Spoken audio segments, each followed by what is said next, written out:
Olá, bom dia! Começa agora o Fala Doutor. Hoje vamos falar sobre um assunto pouco conhecido, mas que impacta muitas famílias: a fibrose cística. Para nos ajudar a entender um pouquinho melhor sobre essa doença, nós vamos conversar com a médica pneumologista, doutora Daniela Torres. Bom dia, doutora, seja muito bem-vinda. Bom dia. É um prazer recebê-la aqui. Bom, mas antes de iniciarmos, nós vamos assistir a uma matéria sobre o tema que a nossa produção preparou. Roda o VT. Fibrose cística é a doença genética grave mais comum entre crianças e adolescentes no Brasil. Apesar de pouco conhecida, ela impacta milhares de famílias todos os anos, tornando a respiração e a digestão um desafio diário. No Brasil, estima-se que a cada 10 mil nascidos vivos, um tem a doença. O diagnóstico precoce é fundamental para garantir uma vida mais longa e saudável. O tratamento envolve medicamentos específicos, fisioterapia respiratória e acompanhamento nutricional contínuo.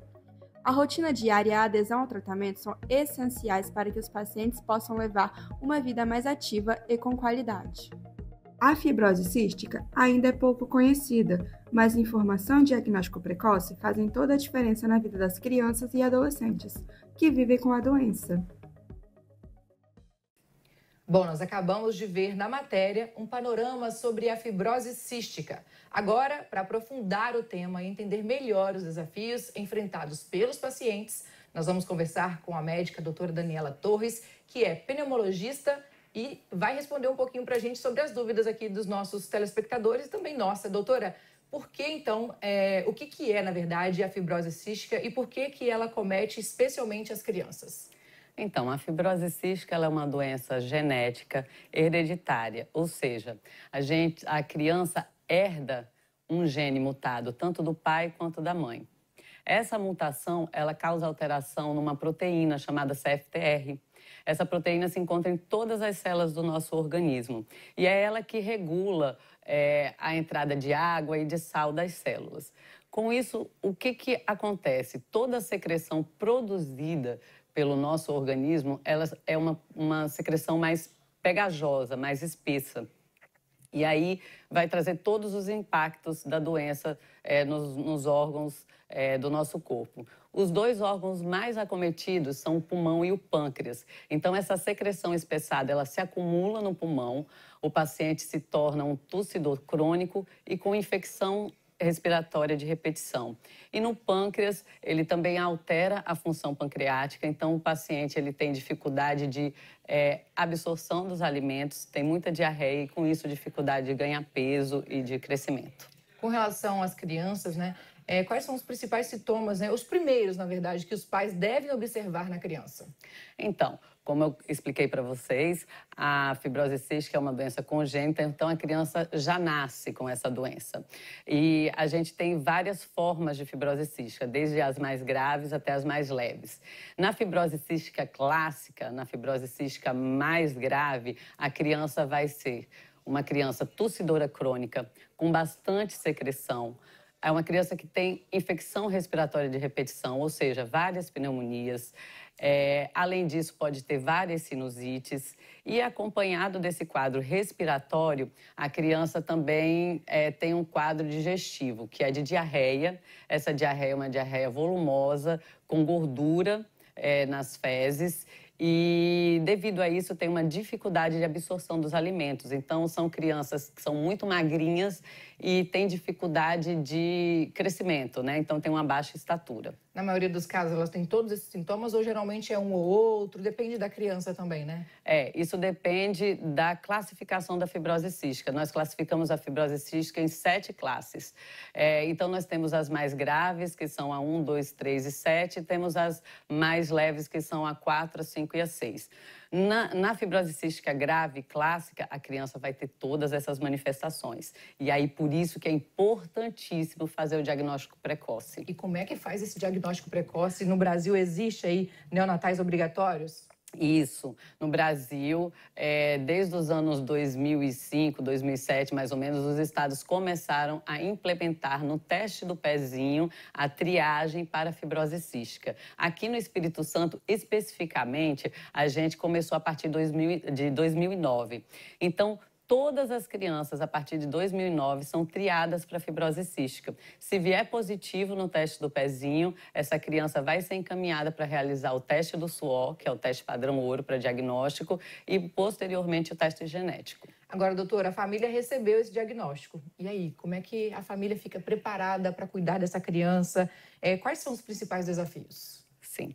Então, quando a família recebe esse diagnóstico, a família fica muito abalada, fica triste, fica, às vezes, até desesperada, pensando que como vai fazer, o que vai acontecer.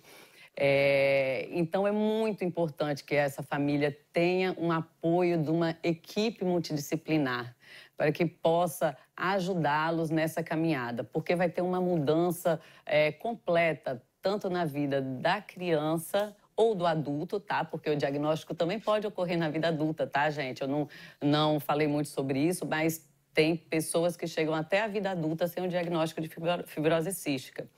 Então, assim, essas pessoas, elas precisam de um apoio para poder se adaptar à nova rotina, ao tratamento e um apoio emocional, psicológico mesmo, para poder enfrentar os novos desafios. Inclusive, doutora, a gente ia entrar nesse assunto, né? Porque a gente quer saber quais são os principais mitos, inclusive dessa doença, né? Que circulam ainda, inclusive nas redes sociais, na internet, porque as pessoas ficam confusas. Pensam que a doença acomete somente as crianças, mas não é bem assim, né? Não, não é bem assim. Então, a gente tem alguns mitos. Primeiro, não é uma doença que só é diagnosticada na infância, não. Então, nós temos aqueles casos mais leves, como eu comentei, que podem ter o diagnóstico feito apenas na vida adulta. Geralmente, nesses casos, os pacientes adultos não apresentam a parte gastrointestinal. Então, eles não têm diarreia e nem dificuldade de ganhar peso, nada disso. O quadro do adulto, geralmente, é um quadro mais respiratório. Então, é aquele tossidor crônico com infecção respiratória de repetição. Então, a gente pode ter o diagnóstico, sim, na vida adulta. E tem vários outros mitos que eu acho importante a gente falar. Como é uma doença que o paciente tosse muito, então é uma doença, assim, às vezes estigmatizada. E as pessoas pensam que é uma doença contagiosa e não é. A fibrose cística não é uma doença contagiosa. Você não vai pegar a fibrose cística de ninguém. Como eu expliquei no início do programa, a fibrose cística é uma doença hereditária, é uma doença congênita. Então, esse é o primeiro mito. É o mito que, assim, que as pessoas têm na cabeça e que a gente precisa tirar. Tá certo? Um outro mito é que, não tem, meu filho vai morrer logo. Porque, assim, antigamente, realmente os nenéns faleciam até 6 anos de idade. Era uma doença muito triste, realmente. A gente não tinha muito recurso, muito tratamento. Mas nós estamos vivendo uma nova era da fibrose cística. E a gente tem um tratamento maravilhoso agora, que é um tratamento genético para essa doença. Por isso que é tão importante fazer o diagnóstico precoce. Perfeito. A gente vai continuar falando sobre esse assunto daqui a pouquinho e você continua aí com a gente. Nós vamos para um rápido intervalo e você também pode participar dessa conversa, né, nas redes sociais usando a hashtag FalaDoutor. A gente vai para um intervalo bem rapidinho e daqui a pouquinho a gente vai falar um pouquinho mais sobre esse assunto, inclusive das tecnologias que têm ajudado nos tratamentos. Então, fica com a gente que nós voltamos já.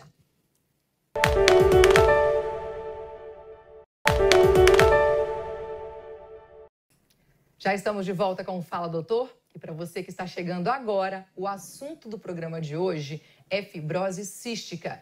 Quem está conosco para falar sobre o tema é a médica pneumologista, doutora Daniela Torres. E no primeiro bloco, né, nós falamos aqui, compreendemos um pouquinho mais a doença e também o seu diagnóstico. E agora nós vamos falar sobre o tratamento qualificado aí para trazer mais qualidade de vida para esses pacientes. E os avanços também, né, para que esses pacientes possam cuidar ainda mais da saúde. Doutora, como é que funciona o tratamento hoje em dia? Quais são aí as rotinas desse paciente? Como é que funciona o tratamento para quem tem fibrose? Então, o tratamento da fibrose cística precisa contar com uma equipe multidisciplinar. Então, aqui no Espírito Santo, nós temos 2 centros de referência. A gente tem o centro de referência no Hospital Infantil Nossa Senhora da Glória, aqui em Vitória.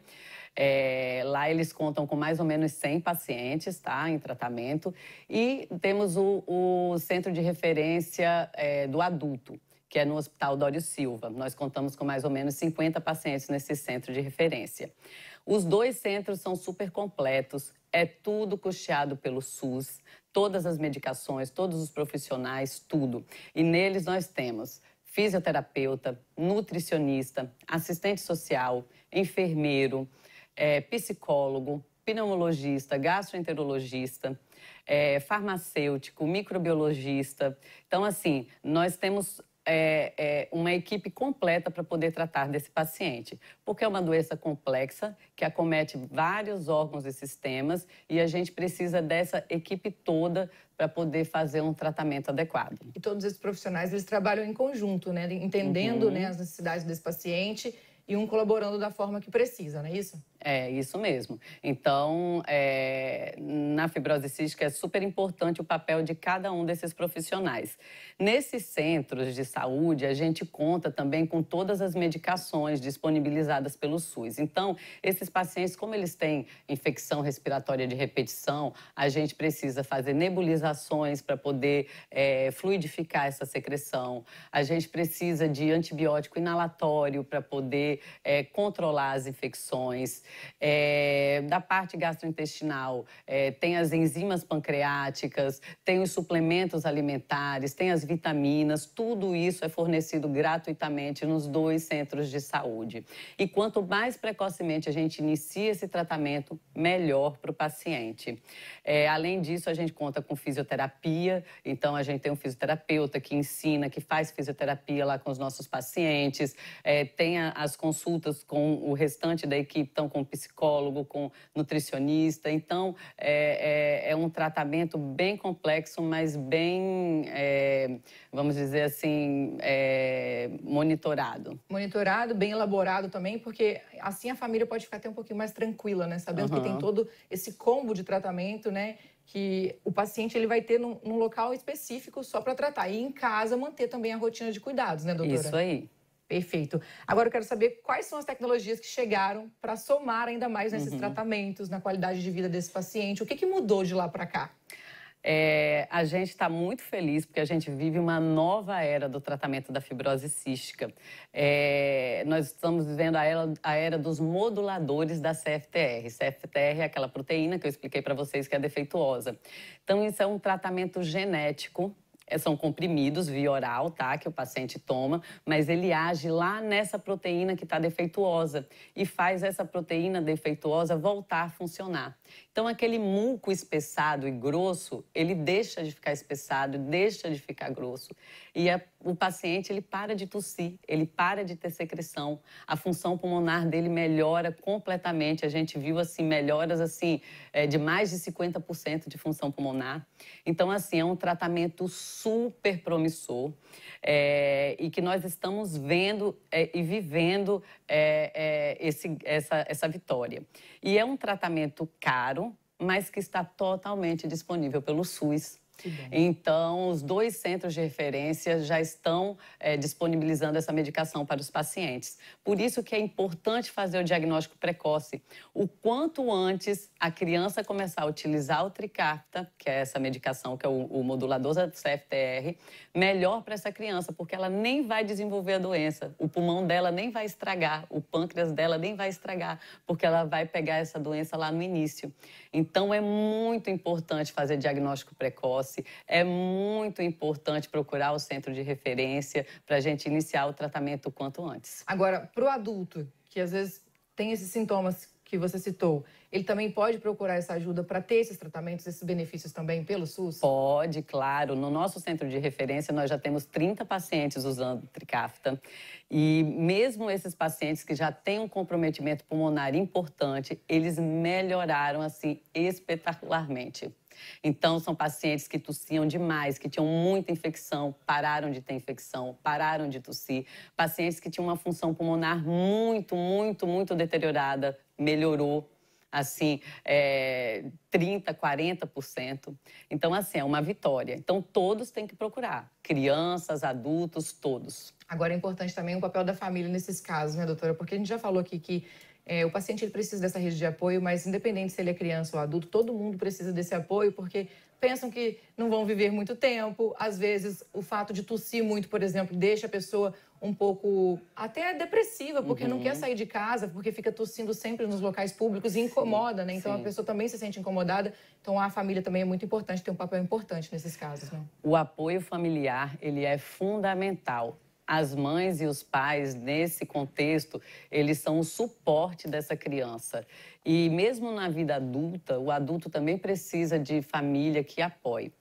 Além do apoio familiar, que é muito importante nesses casos, porque muda a rotina por completo, tanto da família quanto do paciente, né, da criança ou do adulto.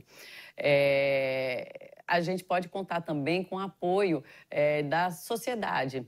Então, a gente também tem uma associação de pacientes com fibrose cística.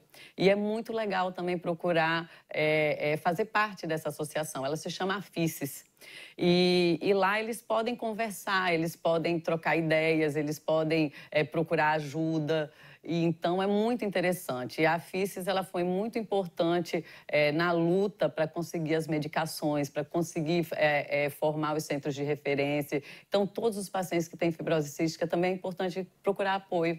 Também na sociedade. E como é que faz para poder participar e ter esse apoio da sociedade? É só procurar a AFICES. Isso, eles têm telefone, eles têm rede social, eles têm site, eles têm Instagram. É muito fácil de achar. É só digitar lá AFICES que muito consegue. Bacana. Que notícia boa. Doutora, já estamos encerrando. Eu gostaria que, para finalizar, você deixasse uma mensagem para os nossos telespectadores, pacientes também, todas as pessoas que estão nos assistindo. Minha mensagem final é a seguinte: se você é um paciente tossidor crônico, que tem infecção respiratória de repetição, diarreia, dificuldade para ganhar peso, peso baixo, procure seu médico para tentar fazer o diagnóstico de fibrose cística. O quanto antes você fizer esse diagnóstico, melhor. Essa é uma doença grave, mas que tem tratamento. Perfeito. Muito obrigada, doutora Daniela, pela participação e por essas informações tão importantes que eu sei que vai ajudar muita gente. Para você que está aí, né, sintonizado com a gente, assistindo aqui o Fala Doutor, muito obrigada, viu, pela audiência. Continue com a gente vai para um rápido intervalo e já voltamos com mais Fala Doutor.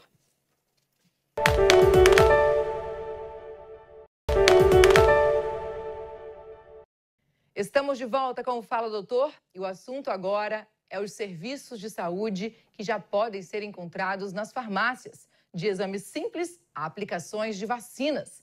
Esses atendimentos estão cada vez mais acessíveis à população. Quando você entra numa farmácia, você vem em busca de remédios, né? Mas você sabia que hoje em dia as farmácias também oferecem serviços de saúde que facilitam o seu dia a dia? Nós aqui do Fala Doutor viemos até uma farmácia aqui em Vila Velha conferir de perto esses serviços.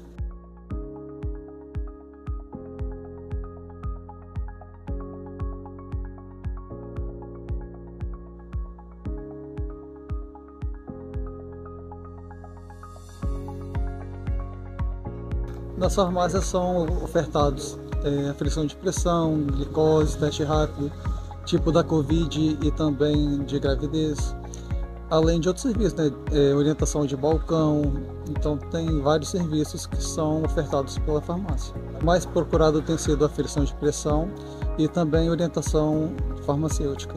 Nas farmácias também é possível realizar a aplicação de medicamentos e vacinas. Além disso, a farmácia se tornou um espaço de bem-estar, oferecendo suplementação personalizada e dicas de autocuidado. Tudo isso de forma prática e próxima da comunidade. Além do delivery, né, porque eu faço muitos pedidos de casa mesmo, eu sempre gosto de passar na farmácia para aferir a pressão, já que eu sou hipertenso, né? Faço teste de glicose sempre que posso, porque eu sou pré-diabético. E muitos outros serviços. Inclusive, no período mais grave da pandemia, era nas farmácias que eu fazia o teste de glicose, de Covid, porque eram testes confiáveis, eficazes e tinha uma praticidade muito grande para mim.